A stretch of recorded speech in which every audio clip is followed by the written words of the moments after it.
Dan sudah saatnya kita meninggikan Dia, sebab Dia segalanya dalam kehidupan kita. Mari kita tundukkan kepala kita, mari kita berdoa. Tuhan Yesus, Engkau sungguh baik.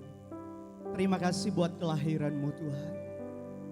Sehingga Engkau mati, Engkau bangkit, dan Engkau naik ke surga. Itu sebagai bukti bahwa Engkaulah Raja di atas segala raja di dalam kehidupan kami. Sore hari ini kami datang Tuhan. Kami mau naikkan ucapan syukur kami. Sebab kami tahu Tuhan, tanpa Engkau hidup kami tidak akan berarti. Terima kasih Bapa, kami datang memuji-Mu, kami datang menyembah-Mu. Terima kasih Bapa, haleluya. Terima kasih.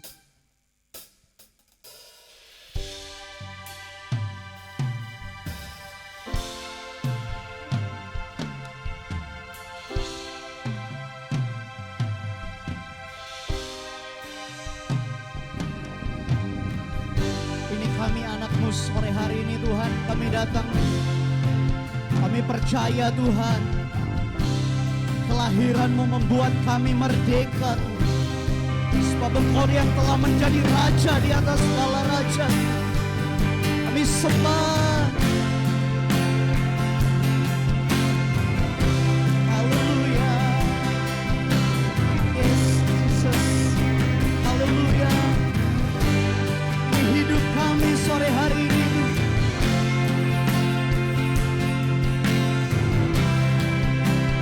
Haleluya. Mari sama-sama katakan.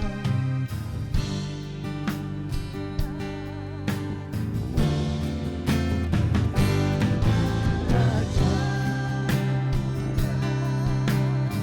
Katakan bagi Yesus. Bagi Yesus.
Sama-sama katakan.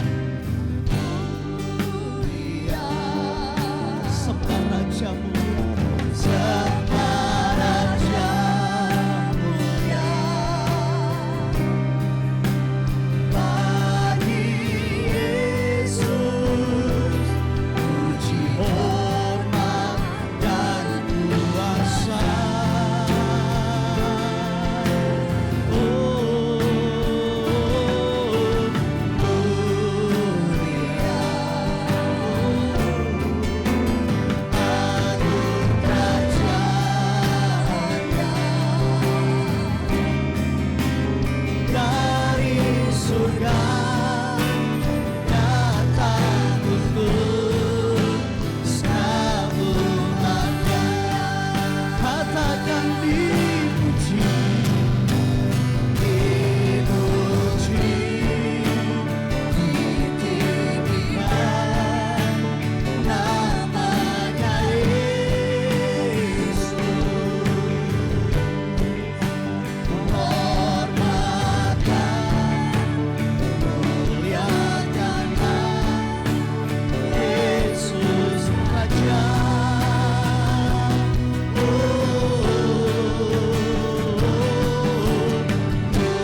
Raja mulia. Ya Ralalala ya Shanda ya Rabo, Dia telah lahir diadukan jadi Raja. Sekali lagi, oh dipuji. Amin Tuhan. Amin namanya Yesus. Oh dihormat Tuhan. Muliakanlah Yesus Raja.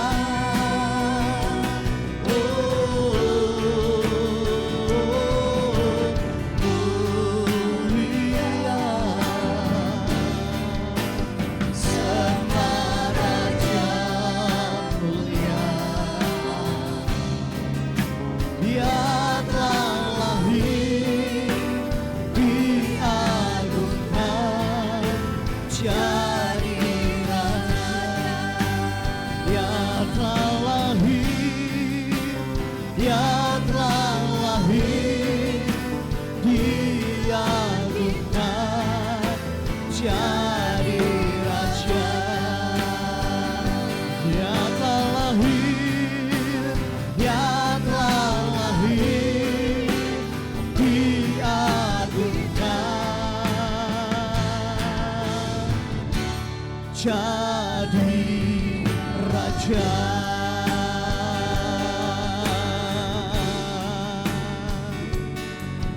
Haleluya, haleluya, Kau Raja.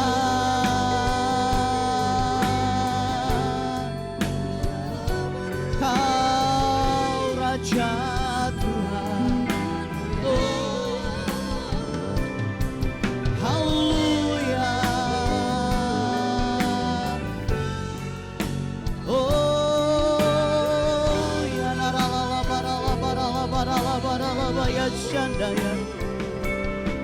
Kau Raja di atas segala raja, Kau segalanya. Oh kami sembah. Haleluya, haleluya. Shikiralalala bayat shanda. Haleluya, haleluya. Ya Jesus, Kau ditinggikan, Kau diagungkan Tuhan. Haleluya. Ya ralalala barala barala barala bayashanda ya rala barala barala barala barala.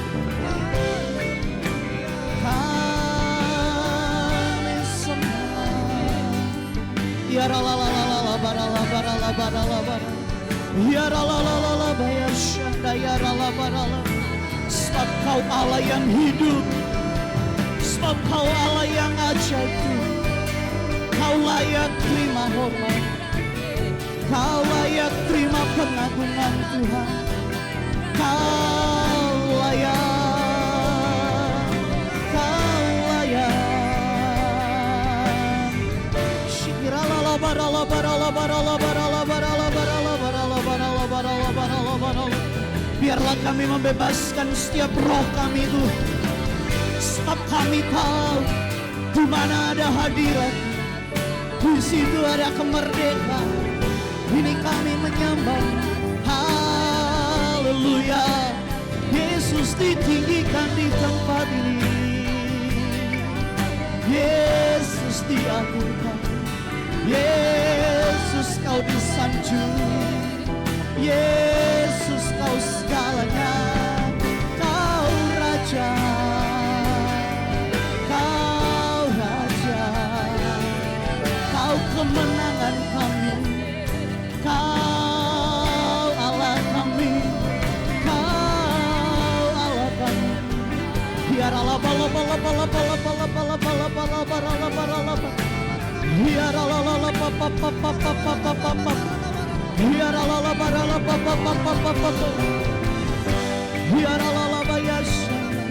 Haleluya,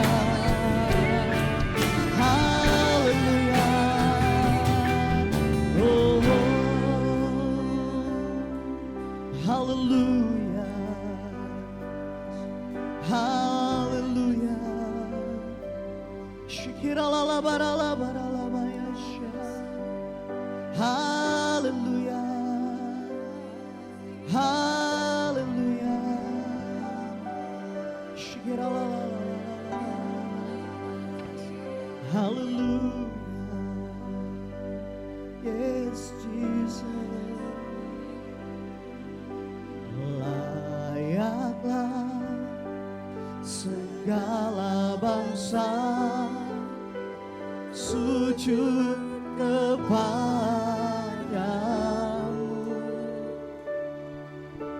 sebab Kau Allah yang kudus, layak disembah,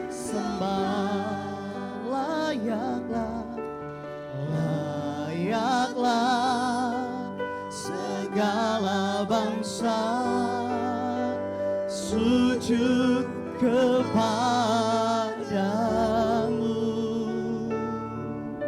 sebab Kau Allah yang kudus, layak disembah. Mari jemaat Tuhan kita bangkit berdiri. Layaklah segala bangsa sujud kepadamu, sebab Kau Allah yang kudus, yang kudus, layak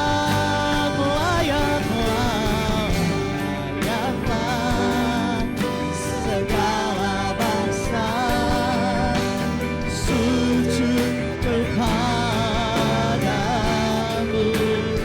oh sebab Kau Allah yang kudus, layak disembah.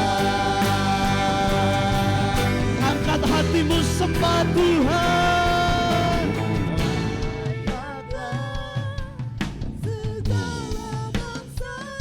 Sujud kepadamu Tuhan,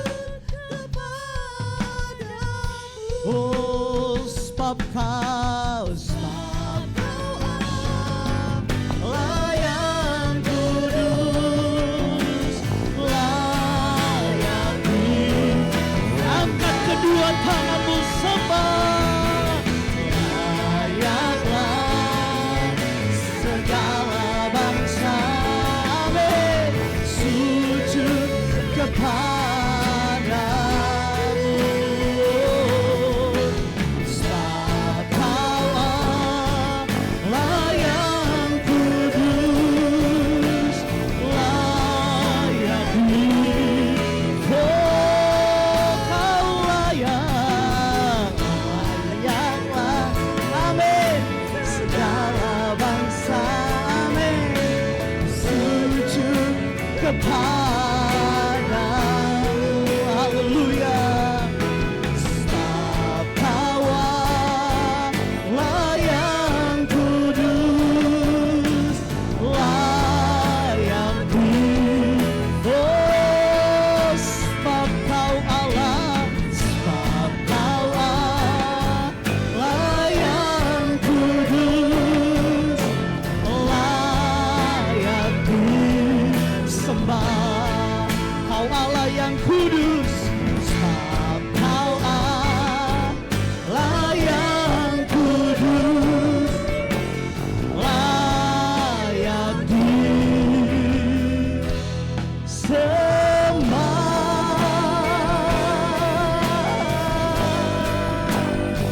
Haleluya, katakan haleluya, katakan haleluya.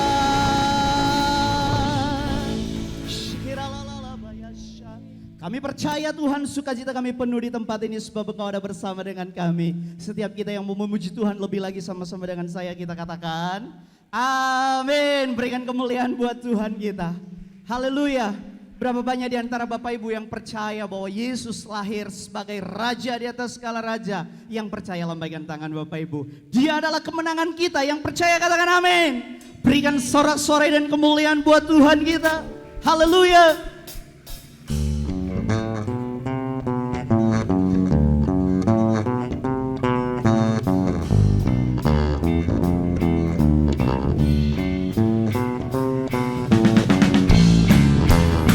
Jesus.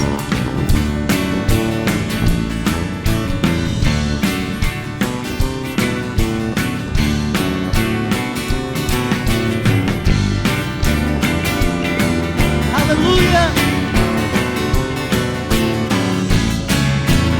Mari sama-sama katakan haleluya. Dia lahir untuk kami, dia mati untuk kami, dia bangkit dari kami semua. Haleluya. Dia Yesus Tuhan kami, dia Yesus Allah kami, dia Raja di atas segala raja. Katakan dia lahir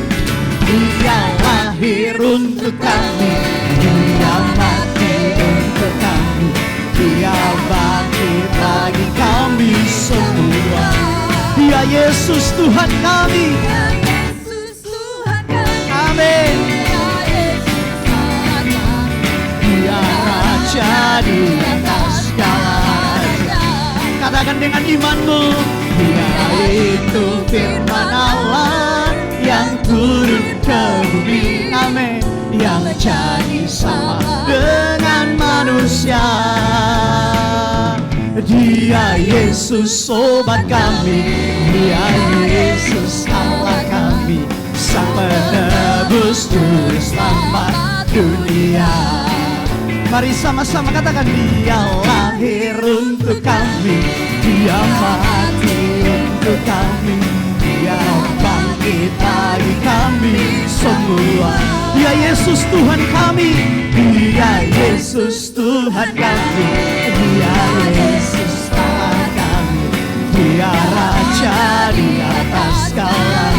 Oh, dia itu, haleluya, yang jadi sama dengan manusia. Dia Yesus sobat kami, dia Yesus Allah kami, sang penebus juru selamat dunia. Biarkan musik memuji Tuhan. Kau adalah Raja di atas segala raja tuh. Haleluya. Amin Tuhan. Ya, mari sama-sama. Dia lahir untuk kami, dia mati untuk kami, dia bangkit bagi kami. Dengan imanmu katakan dia Yesus, dia Yesus Tuhan kami. Amin. Dia Yesus Allah kami, dia Raja di atas segala raja. Dia itu firman Allah yang turun ke bumi, yang jadi sama dengan manusia. Dia Yesus sobat kami, dia Yesus Allah kami, sang penebus juru selamat. Oh, dia itu firman Allah, ya, yang turun ke bumi, yang menjadi sama dengan manusia.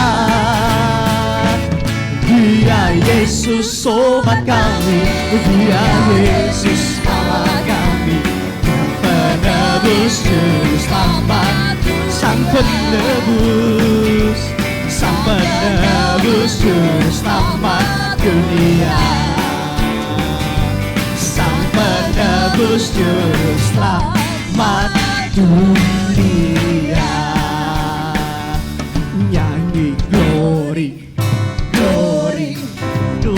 bagi Sang Raja. Oh nyanyi glory, glory, glory bagi Sang Raja. Oh nyanyi glory, glory, glory bagi Sang Raja. Mari rayakan dan nyanyi. Dengan iman katakan glory, glory, glory bagi Sang Raja. Oh nyanyi glory, glory, glory bagi Sang Raja. Oh nyanyi glory, glory, glory bagi Sang Raja.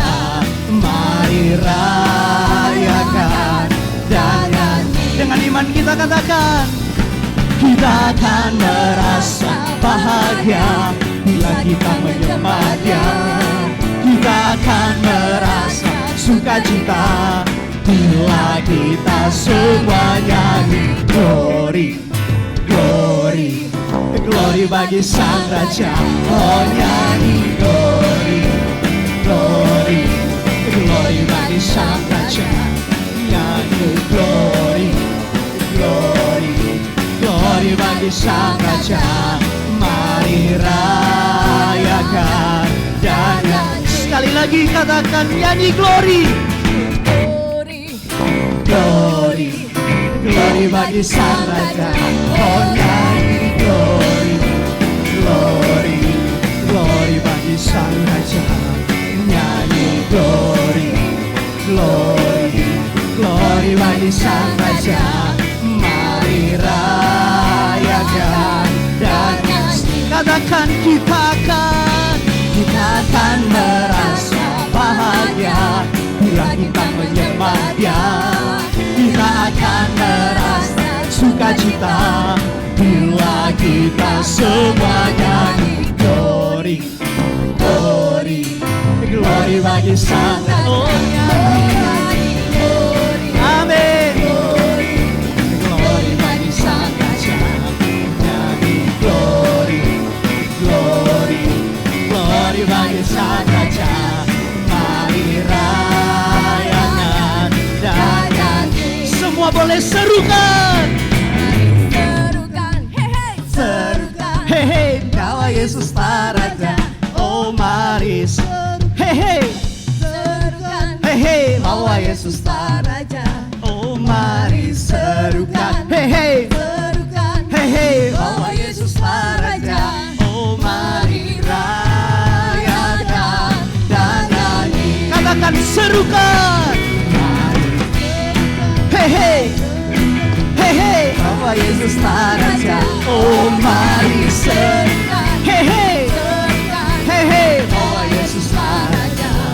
Mari serukan, hehe, hehe, bahwa Yesus Raja. Mari rayakan dan nyanyi. Semua katakan kita akan merasa bahagia bila kita menyembah Dia.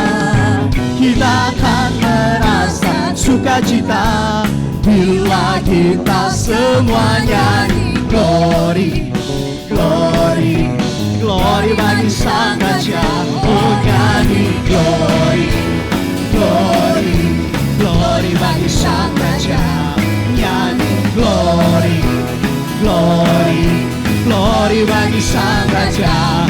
Mari rayakan, mari rayakan, mari rayakan, mari rayakan dan nyanyi. Haleluya. Berikan tepuk tangan dan sorak-sorai bagi Tuhan. Katakan haleluya. Yes, puji nama Tuhan. Bapak Ibu silakan duduk kembali. Kita terus menyembah Tuhan. Terima kasih Tuhan buat kebaikan Tuhan. Kita terus tinggikan Dia.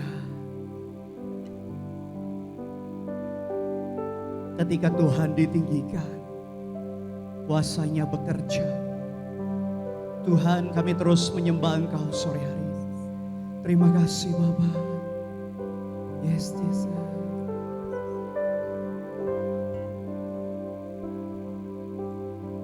Sembah dan puji penuhi tatamu.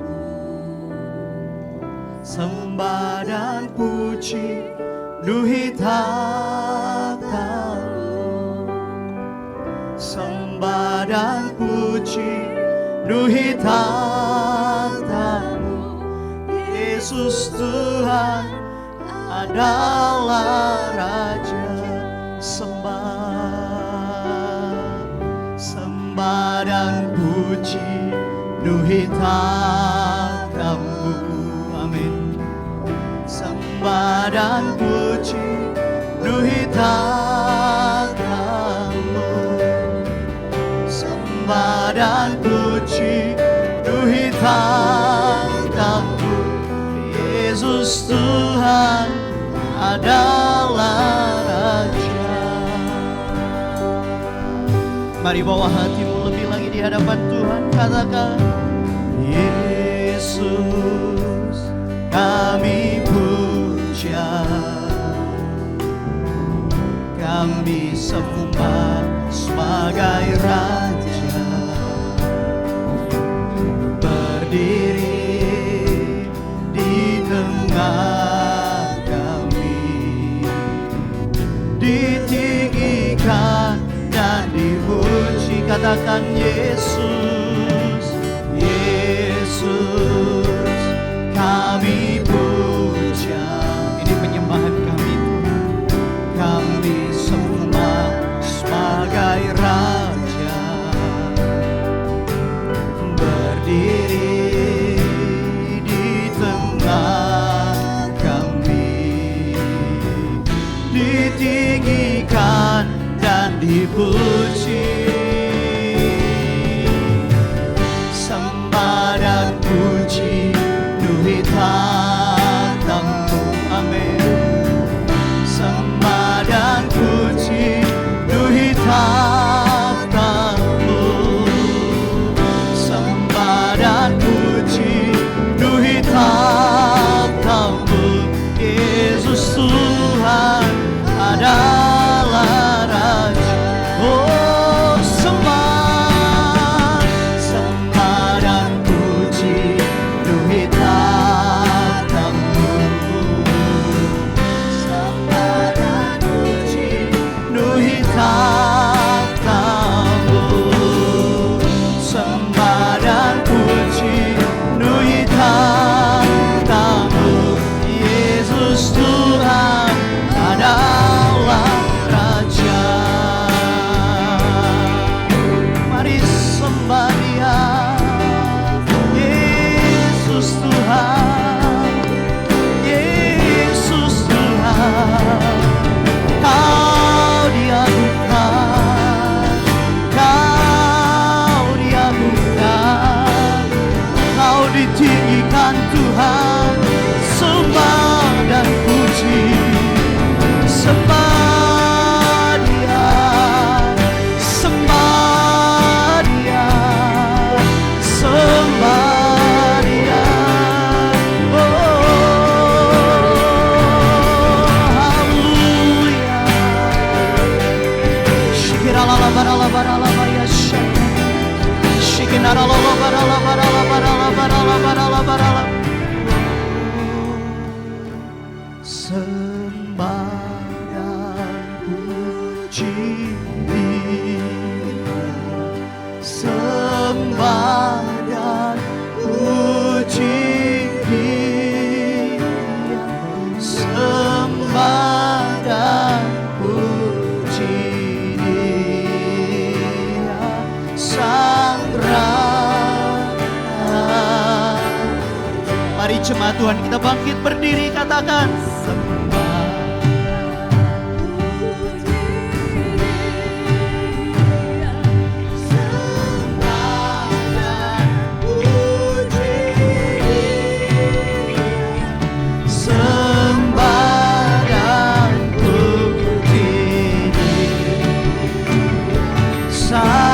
Raja. Oh, sembah, sembah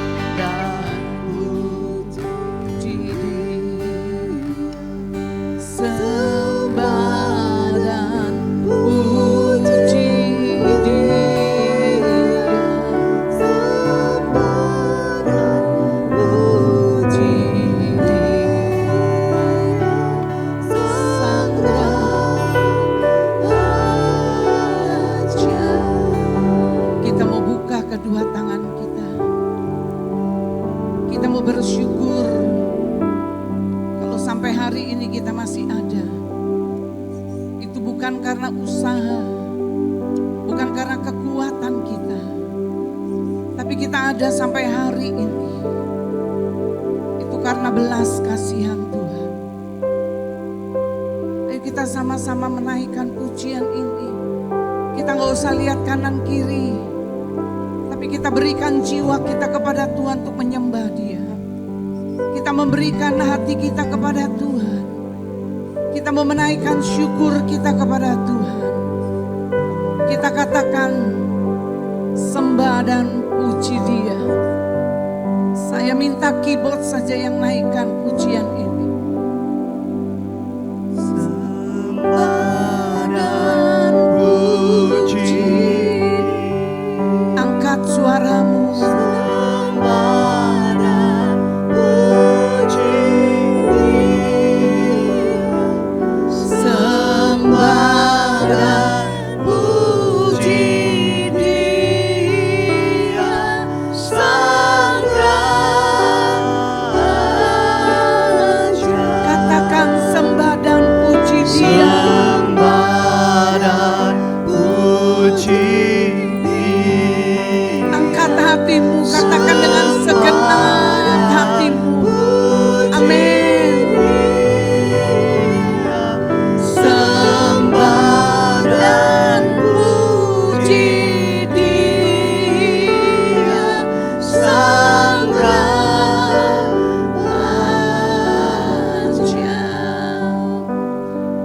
Biar dengan segenap hati dan jiwa kami mau menyembah Engkau Tuhan. Karena Engkau layak ditinggikan. Sebab Engkau yang menjadi gembala agung bagi kami.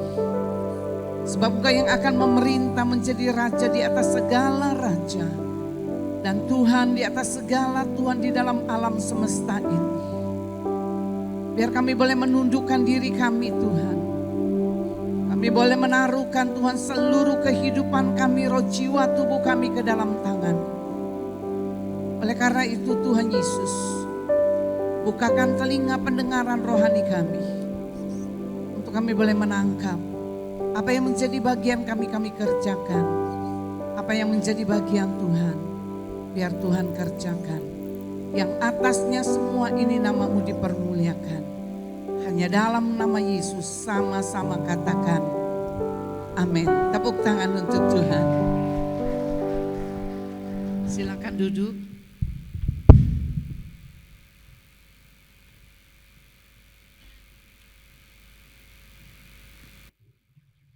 Shalom. Kita mengucap syukur kalau tahun 2021 kita bisa lewati. Ya, kita percaya tahun 2021 itu adalah masa-masa yang sangat sulit.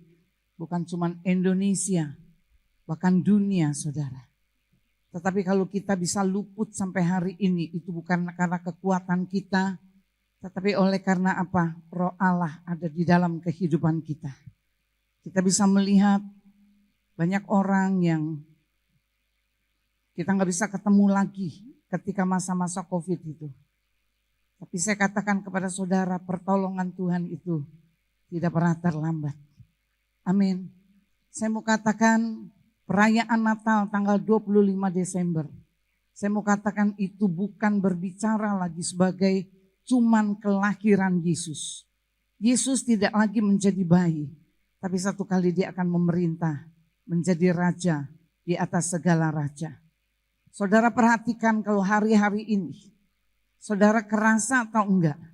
Kalau saya sangat kerasa, rasanya baru hari Minggu. Kemudian sekarang sudah tiba-tiba Minggu lagi. Rasanya baru tidur. Rasanya belum nyenyak. Kita sudah bangun pagi lagi. Kita harus doa pagi lagi. Jadi saya katakan waktu itu cepat benar berlangsung. Ya, cepat benar berjalan. Dan saya katakan, firman Tuhan katakan di dalam kitab Matius. Dia katakan waktunya akan dipercepat supaya apa? Tiap-tiap orang yang percaya tidak menjadi murtad. Ya, karena sampai hari ini dikatakan di dalam Injil Yohanes, dia katakan sampai hari ini Yesus bersyafaat untuk saudara dan saya. Satu kali dia akan datang, dia tidak lagi menjadi bayi, tapi dia akan datang menjadi raja. Kita bisa melihat ada 5 nubuatan, 4 nubuatan sudah digenapi. Tinggal 1 nubuatan yang belum digenapi. Nubuatan yang pertama tentang kelahiran Yesus.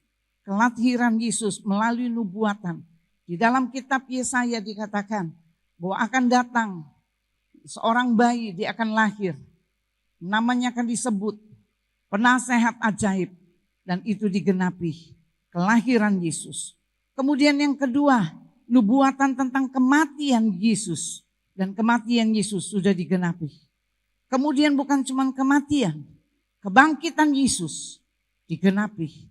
Yesus terangkat ke surga, ditulis di dalam Kisah Rasul pertama. Sudah digenapi. Tinggal 1 yang belum digenapi. Yaitu apa? Kedatangan Yesus kedua kali. Kalau 4 nubuatan sudah digenapi. Kira-kira 1 nubuatan ini Tuhan bisa enggak genapi? Saya enggak percaya. 1 nubuatan ini pasti akan digenapi. Maka firman Tuhan katakan di dalam kitab Roma, di dalam Roma 14 ayat yang ke-10.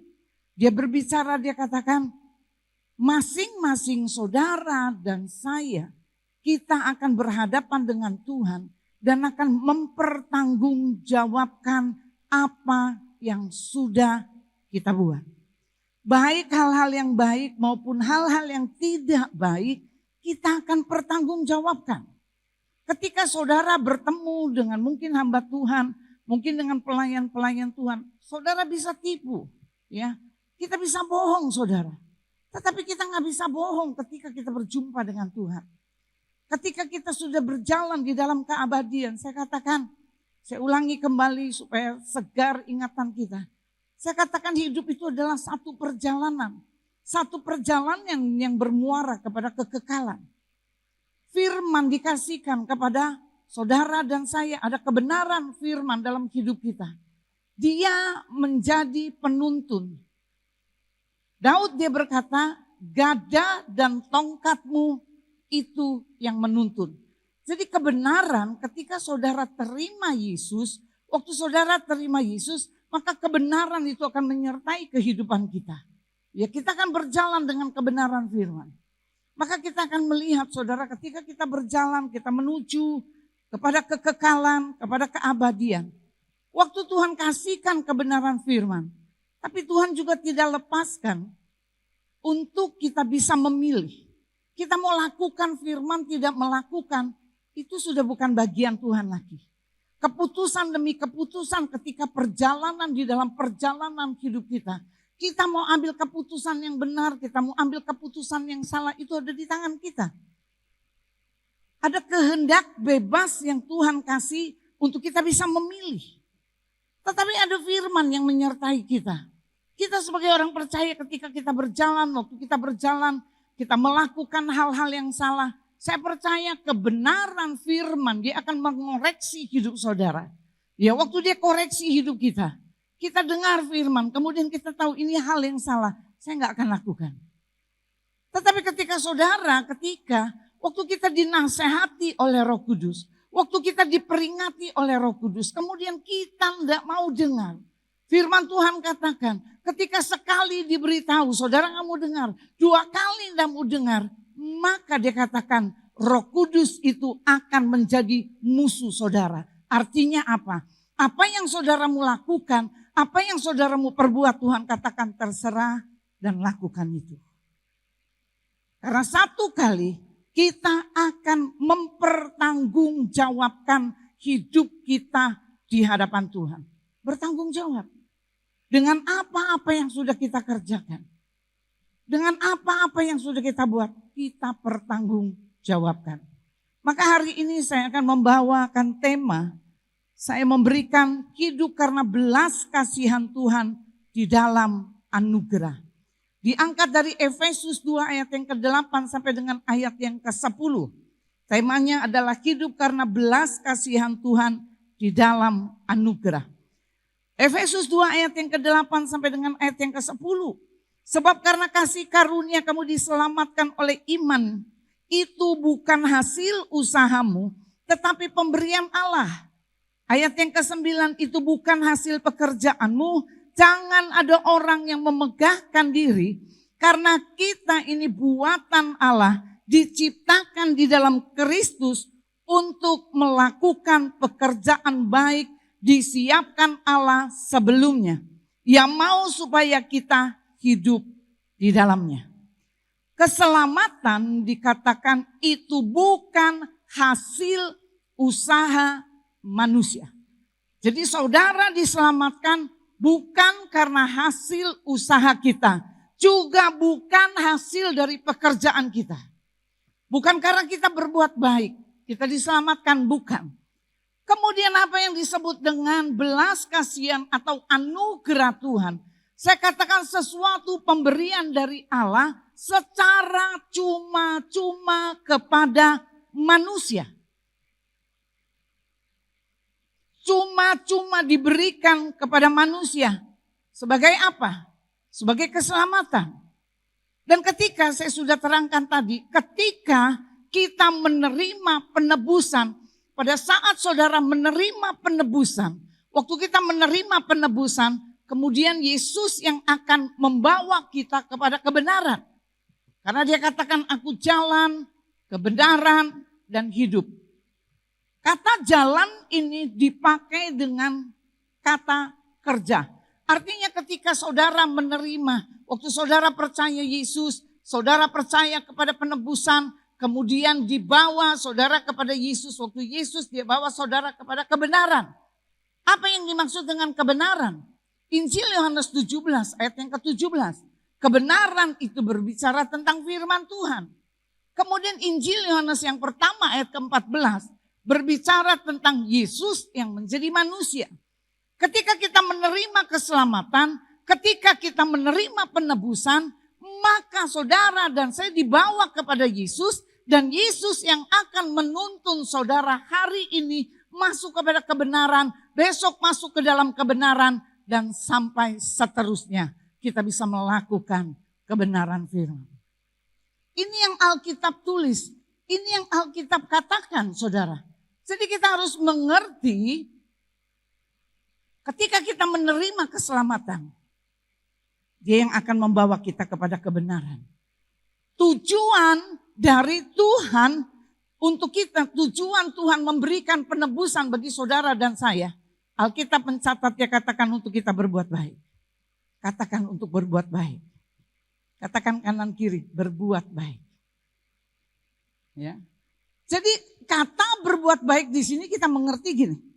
Kata berbuat baik artinya berbuat baik di sini bukan untuk memperoleh keselamatan, bukan.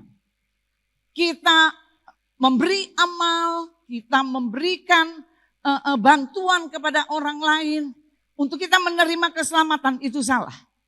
Kita sudah menerima keselamatan. Tetapi berbuat baik itu adalah buah dari keselamatan. Waktu saudara sudah menerima keselamatan, maka yang harus kita kerjakan, kita harus berbuat baik. Ya, kita harus berbuat baik. Ada satu cerita di dalam Matius. Dikatakan dalam Matius 19 ayat yang ke-16. Ada satu kali anak muda. Ya, anak muda tajir luar biasa. Dia kaya, dia punya uang banyak. Satu kali dia bertemu dengan Yesus, kemudian dia berbicara, dia katakan sama Yesus. Dia katakan, dia bertanya kepada Yesus, perbuatan baik apa yang harus aku perbuat untuk aku bisa memperoleh hidup yang kekal. Sekarang banyak hari-hari di mana orang-orang mau mencari Tuhan, mau mencari kebenaran, mau mencari hidup yang kekal. Ini anak ini tajir, dia kaya luar biasa. Kemudian Yesus dia menjawab, dia katakan gini, turuti segala firman Tuhan. Yang pertama dia katakan, jangan membunuh, jangan berzina, kemudian jangan mencuri, jangan mengucapkan saksi dusta, artinya jangan berbohong. Kemudian dia katakan hormati ayahmu dan ibumu, kasihi sesamamu seperti dirimu sendiri. Jadi dia katakan di sini, Yesus katakan lakukan itu. Kamu kan sudah punya firman, lakukan kebenaran firman. Kemudian anak muda ini dia bilang, kalau itu saya sudah lakukan. Saya sudah lakukan itu, saya sudah buat itu, saya udah gak berzina, saya gak lakukan ini dan lain sebagainya. Kemudian apa lagi yang harus aku lakukan? Kemudian Yesus dia bilang gini, taruh hartamu semua. Kemudian jual hartamu. Waktu dia katakan jual hartamu, kemudian bagi kepada orang-orang miskin. Waktu anak muda ini mendengar dia katakan, bagaimana dia katakan harus dijual. Ya dia katakan kalau mau masuk ke dalam kekekalan, kalau mau mengikut Yesus, dia katakan jual semua hartamu, berikan kepada orang miskin. Alkitab mencatat, anak itu gak ngomong apa-apa. Kemudian dia meninggalkan Tuhan. Karena apa? Hartanya sangat banyak. Saya percaya Allah tidak menginginkan harta kita. Dia bukan berbicara, dia katakan gini, kasih hartamu semua. Dia mau rampok harta saudara, enggak. Tetapi dia mau supaya apa? Hidup kita tergantung tidak dengan harta kita. Hidup kita tergantung tidak kepada kekayaan kita. Hidup kita tergantung enggak kepada hobi kita. Hidup kita tergantung enggak kepada sesuatu yang bisa, yang berasal dari dunia. Itu yang Tuhan mau tahu dalam hidup kita. Banyak kali jujur, kita lebih terikat kepada apa? Kepada mamon. Kita terikat kepada apa? Kekayaan kita. Maka di sini dia katakan, anak muda ini, bagaimana cara hidup yang kekal? Yesus bilang tinggalin semua, kemudian ikut aku. Dia gak bisa lakukan itu saudara, karena apa? Karena dia sangat amat kaya saudara. Kemudian kita bisa melihat lagi, hidup dalam belas kasihan Tuhan. Saya sudah pernah memberikan satu kesaksian saudara di dalam firman Tuhan. Yang di dalam kitab Roma dikatakan, Roma 14 ayat ke-10. Masing-masing saudara dan saya akan memberikan pertanggungjawaban. Satu kali saya bertemu dengan satu pengusaha. Dia seorang pelayan Tuhan. Dia memberi untuk pekerjaan Tuhan luar biasa saudara. Dia tidak pernah hitung-hitung untuk pekerjaan Tuhan. Tetapi satu sisi dia juga tidak tinggalkan dosa dia. Ya, dia tutupi hidup dia tutupi dosa dia dengan kekayaan dia. Dia berbagi saudara. Dia melayani, menjadi pelayan Tuhan di gereja. Sampai satu kali kemudian dia kena gagal ginjal. Dalam usia yang sangat muda, 40 atau masuk ke 50, usia sangat muda. Kemudian satu kali saudara dia kena gagal ginjal dan dia punya uang banyak, dia harus terbang ke China, dia harus implan ginjal untuk transplantasi ginjal. Jadi waktu dia menunggu untuk implantasi ginjal, untuk diganti ginjalnya dengan orang lain, ada waktu yang dia harus tunggu. Waktu dia tunggu itu saudara, kemudian dia mulai bertanya sama Tuhan. Dia ngomong gini, saya sudah melayani Tuhan, saya kurang apa? Saya memberi untuk pekerjaan, saya gak pernah hitung-hitung untuk Tuhan. Dia cuma katakan seperti itu. Tiba-tiba ketika dia doa saudara, Tuhan memelihatkan ada satu layar yang besar sekali. Waktu itu layar itu diperlihatkan, kemudian Tuhan memperlihatkan satu persatu dosa yang dia sudah lakukan. Dosa yang dia sudah lakukan. Dia menikah dengan istrinya, 25 tahun dia menikah dengan istrinya. Tapi dia sama selingkuhannya sudah 30 tahun. Jadi sebelum dia menikah dia punya selingkuhan. Selingkuhannya ini dipelihara sampai dia punya istri. Sampai usia 30 tahun pernikahan mereka saudara. Jadi 20 atau 30 tahun pernikahan mereka. Umur dia sekarang udah, waktu itu saya lupa, antara 50 kalau nggak salah. Kemudian Tuhan bongkar semua, Tuhan kasih lihat semua di layar. Waktu Tuhan kasih lihat di layar, dia kaget luar biasa. Sampai satu kali saya bertemu dengan dia. Istrinya ngomong sama saya, dia katakan, Bu tolong doakan suami saya. Jadi waktu saya masuk ke sana, saya katakan, kamu bisa tipu, saya nggak tahu persoalan mereka. Tapi Tuhan ngomong gini, kamu bisa bohong dengan semua orang. Kamu bisa tipu dengan semua orang, tapi Tuhan nggak bisa tipu kamu. Kemudian dia mulai menceritakan kepada saya di depan istrinya. Dia katakan saya minta ampun sama Tuhan. Saya bertobat. Karena saya diperlihatkan ada satu layar yang besar. Satu persatu dosa saya. Satu persatu dosa saya. Kemudian istrinya bilang begini. Bagaimana dia bisa selingkuh setiap hari dia sama-sama saya. Ternyata saudara apa yang dia lakukan. Selalu dia lakukan dengan selingkuhannya. Selingkuhannya adalah bawahannya. Ya, selingkuhannya adalah orang yang bekerja bersama dengan dia. Yang mereka lakukan ketika mereka melakukan perselingkuhan itu, saudara tahu di mana? Mereka lakukan di gudang. Dan satu persatu itu dibuka sama Tuhan. Ini lu dosa kamu. Ini dosa kamu. Sampai kakinya gemetaran. Maka saya katakan kepada saudara. Kita untuk melakukan, untuk kita bisa berbuat baik. Maka saya katakan di tahun 2021 masuk di tahun 2022. Tinggalkan semua dosa, tinggalkan semua pelanggaran, tinggalkan segala sesuatu yang buruk dari hidup kita. Biar kita masuk di tahun 2022, kita menjadi orang-orang yang sungguh-sungguh diperbaharui, yang mengerti, katakan amin. Ada satu perubahan yang Tuhan buat. Kita tinggalkan hidup kita yang lama. Kita nggak bisa terus menerus dengan hidup kita yang lama, saudara. Tinggalkan.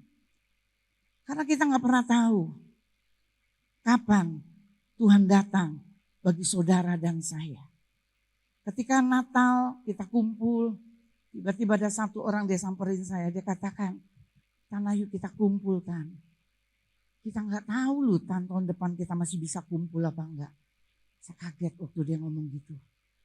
Tapi memang kita nggak pernah tahu apa yang Tuhan akan buat bagi hidup saudara dan saya. Saya katakan maut itu datang secara tiba-tiba. Bagaimana ketika maut itu datang? Kita di dalam keadaan hidup yang berdosa, saudara. Waktu Tuhan datang, kita ada di dalam hidup, kita sedang berdosa. Maka Tuhan katakan, di dalam Matius 7 ayat 21, bukan setiap orang yang berseru-seru kepadaku Tuhan, Tuhan, yang masuk ke dalam kerajaan Allah, tetapi yang melakukan kehendak Tuhan. Sekali lagi saya katakan kepada saudara, lakukan yang baik. Dengan cara hidup kita yang baik, saudara. Alkitab mencatat, dia katakan, bagaimana kita mau orang mengasihi kita, bagaimana orang bisa menghormati kita. Satu hal yang harus kita lakukan, kita belajar untuk bisa menghormati orang lain. Kalau kita mau disayang dengan orang lain, belajar untuk kita menyayangi orang lain. Dan ini yang Tuhan katakan. Kemudian yang kedua, hidup dalam belas kasihan Tuhan. Yang pertama adalah berjalan dengan iman yang menuntut resiko. Ya. Jadi iman yang menuntut resiko. Kita bisa melihat di dalam Ibrani 11 ayat ke-23. Karena iman, maka Musa setelah ia lahir disembunyikan selama 3 bulan oleh orang tuanya.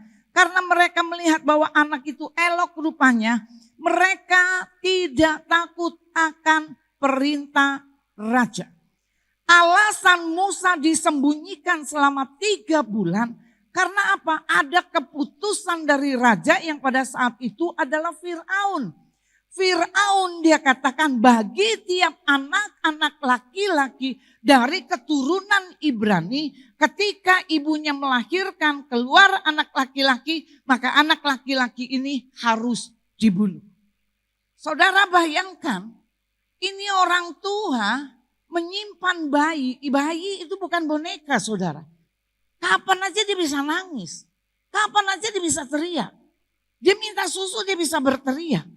Ya, dia mau pipis dia bisa teriak. Saudara bayangkan bagaimana orang tuanya menjaga satu kondisi anak ini selama 3 bulan. Saya nggak bayangi, saudara. Ada keputusan dari raja yaitu Fir'aun. Bagi anak-anak yang lahir laki-laki bunuh. Sedangkan dia orang tuanya menyembunyikan anak ini selama 3 bulan. Artinya apa? Dia tahu dia punya iman. Iman ini beresiko.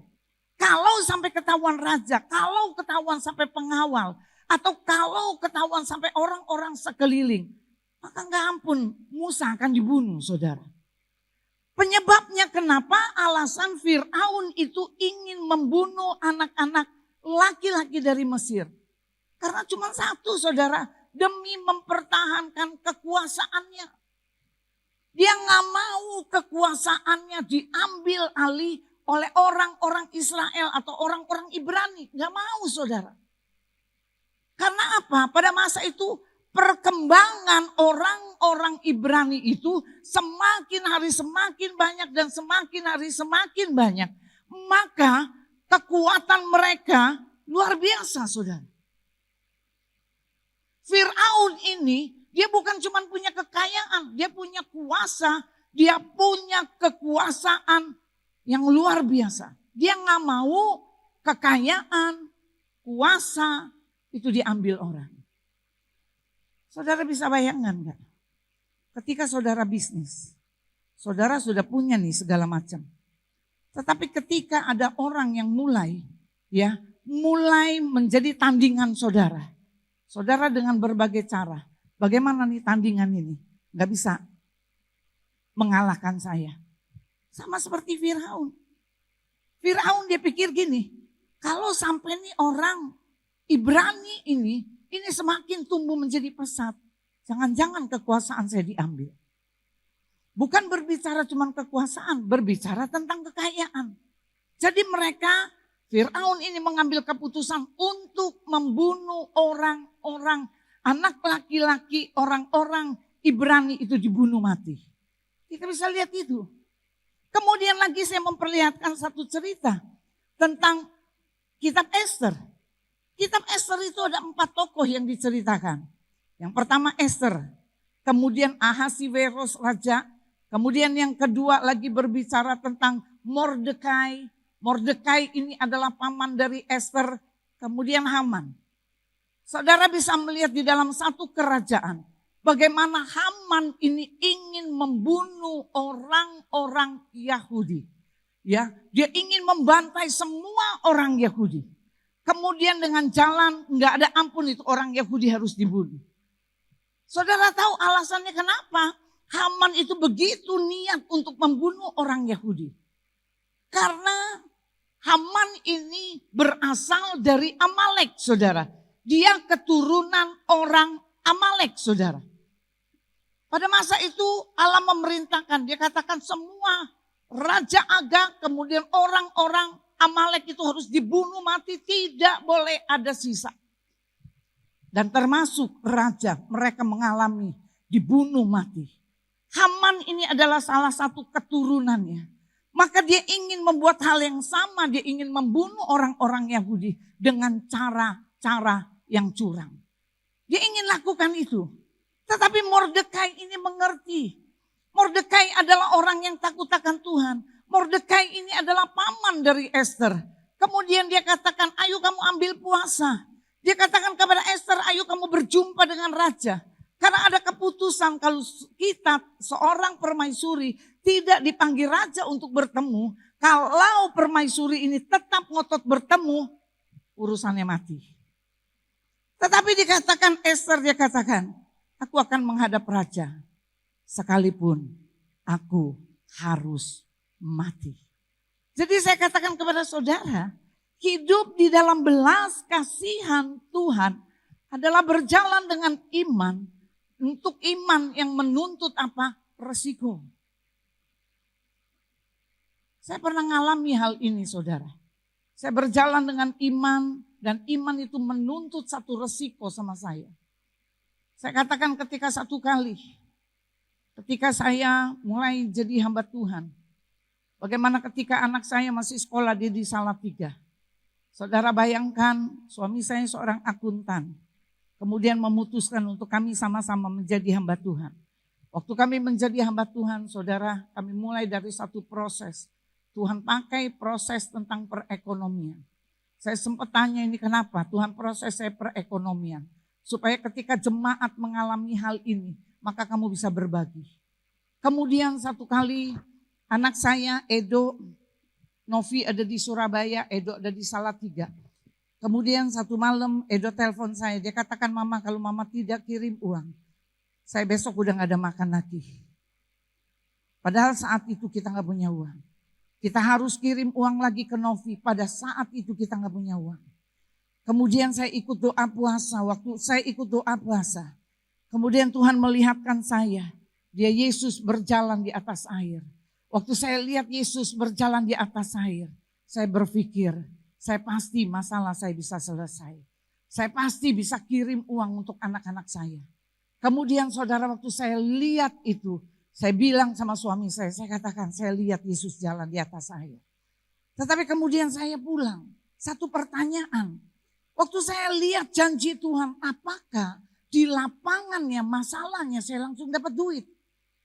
Apakah di lapangan kenyataannya, apakah saya punya duit untuk mengirim anak-anak saya? Saya katakan iman dengan kenyataan itu berbeda sekali saudara. Waktu saya lihat itu saya pegang janji Tuhan. Tapi saya lihat kenyataan saya nggak bisa kirim uang. Saya nggak ada uang untuk kirim anak-anak saya. Saya nggak bisa kirim uang. Kemudian apa yang dilakukan oleh suami saya? Suami saya dia katakan oke, saya akan coba telepon mama. Mamanya dia bukan mama saya. Saya akan telepon dia. Kemudian dia telepon, dia katakan kami butuh uang. Ini untuk anak-anak, untuk transfer anak-anak. Mamanya bilang gak ada duit. Karena uang semua di deposito. Jadi kita gak bisa ambil duit. Kemudian suami saya, dia ngomong sama saya, mama gak punya duit. Sebelum itu saya sudah ngomong sama suami saya katakan, kalau nanti mama gak kasih kamu uang, kamu gak boleh kecewa. Suami saya ketawa-tawa. Tapi waktu dikatakan gak punya uang, yang kecewa, bukan kecewa. Saya merasa kok seperti ini. Saya mau nangis, saya gak mau nangis depan suami saya. Saya langsung ambil handuk, kemudian saya masuk ke kamar mandi, saya nyalain shower, saya nyalain, di situ saya nangis. Saya cuma teriak, Tuhan, janji yang Tuhan berikan. Tapi kenyataan yang saya harus hadapi, saya gak punya uang. Terus saya berdoa, saya sambil nangis, mata saya sampai merah. Suami saya bilang gini, kamu nangis enggak? Saya kena sampo, mata saya kena sampo. Tapi padahal saya nangis. Kemudian saya masih terus berdoa. Tiba-tiba satu kali ada satu telepon. Dia katakan ini Ibu Senduk. Iya. Dia katakan Ibu, saya enggak tahu. Tuhan suruh saya kirim uang untuk ke Ibu Senduk. Saya tanya Ibu bisa tanya Tuhan ini uang untuk apa? Gak usah tanya karena Tuhan ngomong suruh transfer. Dia transfer saudara. Dan saya bisa kirim anak-anak. Yang saya mau katakan kepada saudara, berjalan dengan iman dengan kenyataan beda. Tetapi ketika saudara percaya dengan iman, apa yang menjadi janji Tuhan, saudara pegang, saudara terus pegang janji Tuhan, maka saudara akan melihat keajaiban. Saya katakan begini, bagaimana cara mujizat itu bekerja dalam hidup saudara? Saya kasih kunci saudara. Jadi ketika saudara terima janji Tuhan, ya, waktu saudara terima janji Tuhan, apakah janji Tuhan itu langsung saudara bisa terima? Belum. Waktu saudara terima janji Tuhan, ini dikasih janji Tuhan sama saudara. Waktu janji Tuhan ada pada saudara, ini saudara langsung terima. Tapi ini belum tentu terima. Dari mana ini bisa memberkati kamu? Bagaimana caranya kamu bisa diberkati? Ini terus ngomong. Bagaimana kamu bisa hidup kamu sekarang kondisi ekonomi seperti ini? Bagaimana untuk anak-anak kamu? Ini otak ini jalan. Ada tak orang yang bisa memberi, ini terus jalan. Tapi di sini kita sudah menerima nih kebenaran. Kita menerima janji Tuhan. Bagaimana kita bisa kita menerima kebenaran yang Tuhan taruh, janji yang Tuhan taruh dalam hidup kita. Firman Tuhan katakan perkatakan itu. Perkatakan itu. Kita mulai perkatakan. Saya mulai memperkatakan, kita mulai memperkatakan. Saya terima kasih Tuhan buat janjimu. Kita berkata Tuhan terima kasih buat janjimu. Saya tahu Tuhan engkau tidak pernah berubah. Katakan terus. Waktu saudara katakan 1 hari ini belum tentu bisa terima. 2 hari belum tentu bisa terima. Tapi ketika saudara mulai ngomong, ketika saudara mulai berbicara tentang kebenaran, saudara mulai berkata tentang janji-janji Tuhan. Waktu saudara berjalan, kemudian berbicara, tentang janji Tuhan, telinga saudara mendengar. Waktu telinga saudara mendengar, dia lempar ke otak saudara. Waktu dia lempar ke otak saudara, dia terima otak kita menerima apa yang menjadi janji Tuhan. Maka ketika janji Tuhan disetujui dengan otak kita, maka apa yang ada di dalam hidup kita, dalam batin kita, janji itu bertemu dengan apa yang ada di pikiran kita, maka mujizat itu akan terjadi. Tapi yang seringkali kita sudah menerima janji Tuhan. Saudara ingat bagaimana kitab Daniel. Di dalam Daniel 10. Di situ dia katakan ketika Daniel berdoa.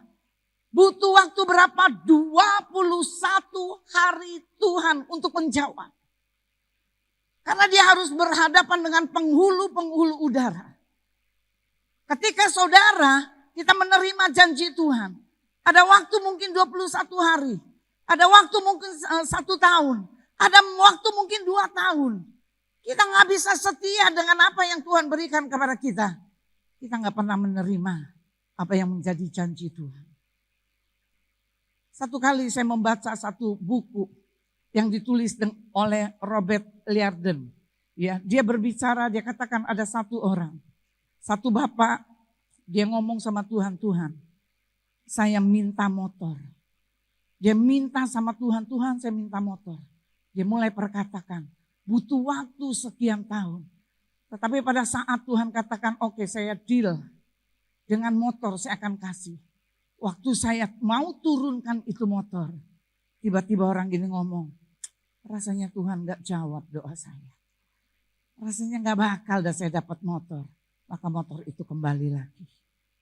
Maka saya katakan apa yang menjadi janji Tuhan dalam hidupmu, pegang janji Tuhan. Perkatakan walaupun kenyataannya berbeda dengan apa yang menjadi janji Tuhan. Tetap percaya. Ini yang disebut dengan iman yang beresiko. Jadi saya katakan kita jangan langsung kita tinggalkan. Oh Tuhan tidak menjawab. Tapi kita tetap pegang janji Tuhan. Kemudian iman itu adalah menuntut, saya katakan, hidup dalam belas kasihan Tuhan. Yang ketiga saya katakan iman itu menuntut pilihan yang tepat. Iman itu menuntut pilihan yang tepat.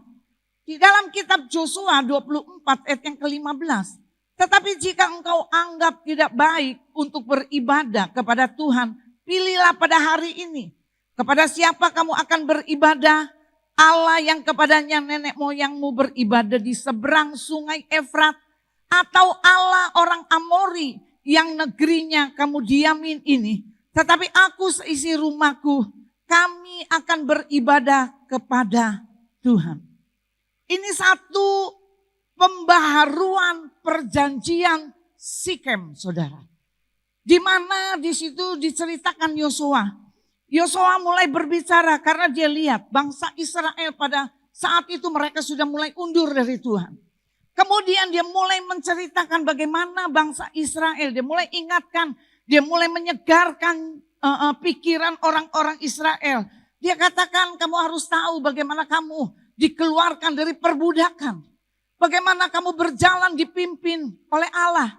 Bagaimana Tuhan memberikan kamu makan dan lain sebagainya.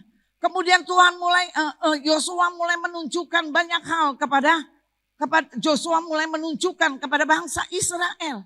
Kemudian Yosua dia katakan, hari ini lo ambil keputusan. Kamu mau ikut siapa?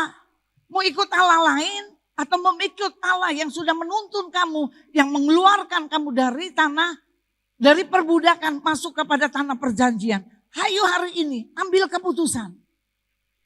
Kemudian mereka katakan, mereka tetap beribadah kepada Allah Israel. Kadangkala saudara, Tuhan mau mengambil, Tuhan mau berbicara kepada saudara dan saya. Untuk mengambil satu keputusan. Banyak kali kita orang percaya, orang Kristen. Bahkan ada orang-orang yang melayani Tuhan. Ketika masalah datang saudara, dia tidak lari kepada Tuhan. Tapi dia lari kepada orang-orang pintar. yang ada di luar sana. Ketika dia memiliki permasalahan saudara, dia tidak taruh kaki dia kepada Tuhan. Dia tidak taruh hidup dia di dalam tangan Tuhan. Tapi dia lari kepada dukun. Dia lari kepada orang-orang pintar. Maka firman Tuhan katakan hari ini, saudara dan saya harus ambil keputusan. Persoalan apapun yang sedang terjadi, keadaan apapun yang sedang terjadi, dia katakan hari ini tentukan, kamu mau ikut siapa? Mau ikut Allah di dalam tanda kutip, apa mau ngikut Yesus? Ini harus kita mengambil satu keputusan.